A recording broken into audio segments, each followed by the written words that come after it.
Gimana caranya biar kalau kita menyebut nama Allah, kalau kita sholat, kalau kita berzikir itu jadi lebih tenang gitu, lebih happy. Karena sebetulnya orang mukmin itu bahagianya itu ada di dalam hati. Kalau bahasa Ibnu Taimiyah, surgaku itu di sini. Surga orang mukmin itu di hati. Surga kita itu bukan rumah, surga kita itu bukan mobil, surga kita itu bukan pekerjaan, surga kita itu bukan tempat jalan-jalan, tapi semua itu kebaikan, kesenangan. Cuman surga kita ada di sini. Dan ini kita bawa kemana-mana. Jadi nggak susah menemukan surga teh. Aduh, bete nih kenapa nggak bisa jalan? Bete nih kenapa nggak bisa nonton? Bete nih kenapa nggak bisa nyaman di rumah? Bete nih kenapa? Gampang bete karena surga kita bertempat di sesuatu tempat yang sulit untuk kita jangkau. Harusnya itu jadi hiburan buat kita, bukan surga. Sedangkan surga memang adanya di hati. Ada masalah, Allah lebih kuasa, makhluk tidak kuasa. Ada masalah, kita bilang Allah maha besar, masalah saya kecil dibandingkan Allah. Kalau dibandingkan kita, mungkin kita lebih kecil daripada masalah. Tapi dibandingkan Allah kita, Allah lebih besar. Allahu Akbar. Kita belajar Allah yang maha memelihara. Kita kan dipelihara Allah, terus ngapain kita khawatir? Kalau gitu gak usah ikhtiar, Ustaz. Ikhtiar, tapi jangan libatkan hati. Ikhtiar itu pakai tangan, pakai kaki, pakai tenaga fisik. Hati gak perlu berikhtiar. Hati itu bertawakal. Fisik kita berikhtiar, hati kita bertawakal. Jangan sampai hati kita ikut ikhtiar, nih bahaya nih.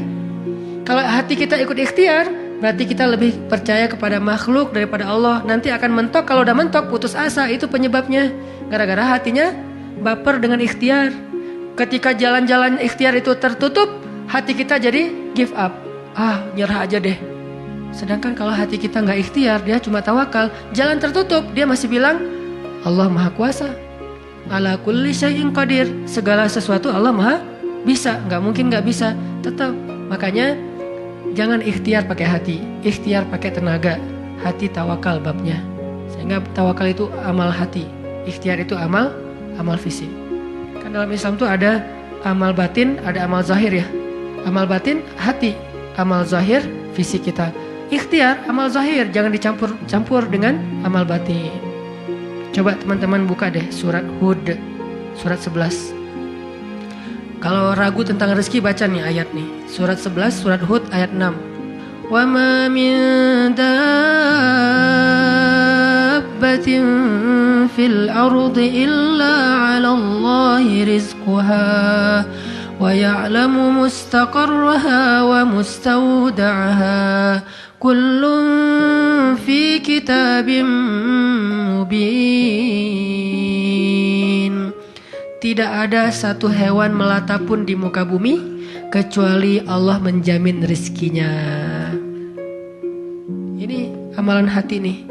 Ini ayat untuk menguatkan hati kita, bukan menguatkan fisik. Tapi biasanya hati kalau udah kuat, fisik kebawa. Kan kata Nabi kalau hatinya baik, yang lain ikut baik. Kalau hatinya buruk, yang lain ikut buruk. Jadi kalau hatinya udah give up, pasti fisiknya jadi lemah. Kalau hatinya tough dan masih punya belief ke Allah, masih punya harapan, maka fisiknya juga akan kuat. Wa ma min dabbatin fil ardi illa 'ala Allahi rizquha wa ya'lamu mustaqarraha wa mustawda'aha. Allah tahu di mana rezeki kita disimpan. Allah tahu kemana kita akan membelanjakan rezeki itu. Semuanya tertulis di dalam kitab yang jelas. Allah yang tahu. Allah yang menjamin. Gak ada yang gak dijamin rezekinya. Makanya saya pernah cerita tuh dulu di mall sebelah. Saya sama istri habis kajian di sini atau sebelum kajian di sini, sebelum maghrib sempat mau belanja dulu. Belanja di supermarketnya di bawah, lantai bawah. Dari lobi kita mau ke bawah itu cari eskalator kan ya. Belok kanan, cari eskalator. Ternyata salah ngambil jalan. Kita habis belok kanan langsung belok kiri. Harusnya kalau belok kanan lagi sekali lagi langsung eskalator turun tuh. Pas karena kita belok kiri, akhirnya kita muter. Gara-gara muter, ngelewatlah sebuah stand baju kaos yang lagi diskon. Wih, diskon 50%. Akhirnya saya sama istri masuk. Ternyata lucu-lucu juga buat anak gitu. Alhamdulillah akhirnya kita beli 2 helai. Baru setelah itu kita jalan lagi, cuma beberapa meter, masuk eskalator turun. Siapa yang telah menggerakkan kaki saya sampai salah jalan? Sehingga saya harus muter. Dan akhirnya masuk ke stand itu. Alallahi rizquha. Allah yang menjamin rezeki. Kayak gitu cara Allah menskenariokan. Kalau saya ngambil jalan kanan, mungkin saya nggak akan masuk ke toko itu. Berhubung saya ngambil jalan kiri, akhirnya muter, masuklah ke toko itu. Allah punya banyak cara. Kenapa kita khawatir dengan stand orang lain yang mungkin lebih dekat ke pintu, lebih dekat kepada stage yang di tengah kalau bikin event segala macam? Kenapa? Kita udah ikhtiar, dapatnya cuma ini. Kayak lagi ada event, kayak festival gitu, kayak ada bazar, kita punya banyak stand. Stand kuliner kita paling pojok, dekat toilet. Stand kuliner teman-teman kita tuh paling depan. Dan di situ stage banyak acara tausiah segala macam. Kayaknya di situ lebih laku. Belum tentu juga. Bisa jadi pada waktu itu banyak orang yang sakit perut atau apa, akhirnya ya lewat. Aduh, ini kayak seru juga nih di sini nih, makan di sini. Gak usah jauh-jauh sambil nunggu makan. Allah yang punya cara. Saya kan pernah cerita kesasar sampai ke Cirebon. Kenapa kesasar? Ada suatu hari Minggu, kayak lagu. Ada satu hari Minggu nih. Bingung, kita pengen keluar sama keluarga, sama anak-anak. Kita keluar yuk. Saya bilang ke anak-anak, hayu, kata anak-anak. Kemana? Ke Kota Baru aja. Di situ kan ada jam matahari tuh. Kita lihat jam matahari. Hayu, naik mobil, masuk tol nih. Pas sudah masuk tol Paster, berubah pikiran. Terlalu dekat, nggak berasa liburan ya. Ya, terus mau kemana? Ke Jakarta aja yuk, ke Ancol. Ada pantainya. Ayo ke Dufan. Jalan, akhirnya nggak jadi belok pada larang, lurus. Niatnya ke Ancol. Sebelum Cikampek, berubah lagi pikiran. Ancol mah pantainya gitu-gitu aja ya, udah pernah ya. Terus gimana dong, cari pantai baru deh yang di daerah Indramayu, Cirebon gitu. Siapa tahu ada yang lebih bagus yang masih virgin. Boleh, keluarlah Cikampek. Waktu itu belum ada tol Cipali ya. Keluar Cikampek, akhirnya nyisir Subang, Indramayu. Gak dapat pantai yang kita nyaman nih. Berhenti sebentar, gak nyaman, ini banyak sampah. Akhirnya jalan lagi. Sampai dari pagi keluar, asar makan empal gentong di Cirebon.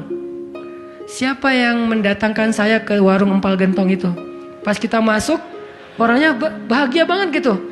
Kelihatan kalau dari pagi itu belum ada yang datang, belum ada pelanggan, sepi warungnya. Karena tempat parkirnya agak nyaman, langsung parkir di situ, makan empal gentong dan ternyata enak, kita bungkus. Orangnya tuh alhamdulillah nih datang dari pagi belum ada yang datang, senang gitu. Dan saya bilang, Pak, tahu nggak saya dari mana? Dari mana? Dari Bandung. Mau kemana emang? Nggak kemana-mana. Muter. Jadi kita cuman dari Bandung cuma pengen makan empal gentong di Cirebon ujung-ujungnya. Pulang sampai ke Bandung jam 10 malam, macet lagi tuh di Sumedang karena ada perbaikan jalan. Cuman pengen makan empal gentong, ngasih rezeki ke orang di Cirebon. Kayak gitu banget tuh caranya tuh, coba lihat cara Allah. Yakin nih sama Allah. Allah bisa banget ngedatangin. Kalau ini terjadi kepada orang lain, berarti kalau saya cari rezeki bisa juga caranya kayak gitu. Allah kan punya banyak cara. Cuman kadang-kadang atau seringnya kita nggak tahu cara itu, tahu hasilnya doang nih. Tiba-tiba dapat. Sesederhana itu kita berpikir, akhirnya sesederhana itulah syukur kita ke Allah. Kalau kita tahu gimana rumitnya rezeki itu datang ke kita akan syukurnya lebih pasti tuh. Masya Allah ya, Allah ngedatangin rezeki ke saya tuh gitu-gitu amat. Sampai ada orang yang kesasar sekeluarga, bingung gitu. Tapi kan dia, kalau saya nggak cerita dia nggak akan tahu. Dia pikir cuma orang yang memang tinggal di Cirebon atau emang lagi jalan lewat kebetulan mampir. Artinya karena dia nggak tahu prosesnya, rasa syukurnya juga sederhana. Sama kayak kita nggak mensyukuri masakan istri kita kalau yang udah punya. Istri itu masak tuh rempong loh dari pagi, wah renteng sampai ganti lagi. Kita nggak tahu ya, mungkin istri kita baru belajar masak, gagal 2 kali loh. Itu yang ketiga tuh, nggak enak pula. Udah gagal 2 kali. Dan kita pikir cuma masak sayur gini doang mah, sayur bening mah gampang. Kita kan gak tahu prosesnya. Sehingga apresiasi kita juga ya segitu-gitu aja. Kalau kita tahu prosesnya, walaupun cuma sayur bening sama telur ceplok, kita akan peluk istri kita, mah makasih banyak ya, mau udah berkorban banget buat papa. Hari ini nih makanan terenak sepanjang hidup papa loh mah. Kenapa ngomong gitu? Karena tahu prosesnya. Gitu juga kita ke Allah. Karena kita nggak tahu proses rezeki itu Allah setting sampai datang ke kantong kita. Kita kayak ya alhamdulillah gitu doang. Tapi kalau kita tahu Masya Allah ya Allah alhamdulillah atas semua nikmat yang kau berikan, puji-puji Allah. Artinya teman-teman, kalau galau tentang rezeki dari Allah, tentang pekerjaan, tentang kuliah segala macam, termasuk tentang jodoh, coba baca ayat 6. Semua Allah yang jamin. Ini bab hati ya, lagi-lagi bab hati. Ikhtiar mah jalan aja terus, tapi hati Allahi rizquha, Allah yang menjamin. Itu baru jadi tenang nih mengingat Allah, tetap happy gimana-gimana juga. Dan ini ditaraddud, diulang-ulang. Coba diulang-ulang nih ayat nih.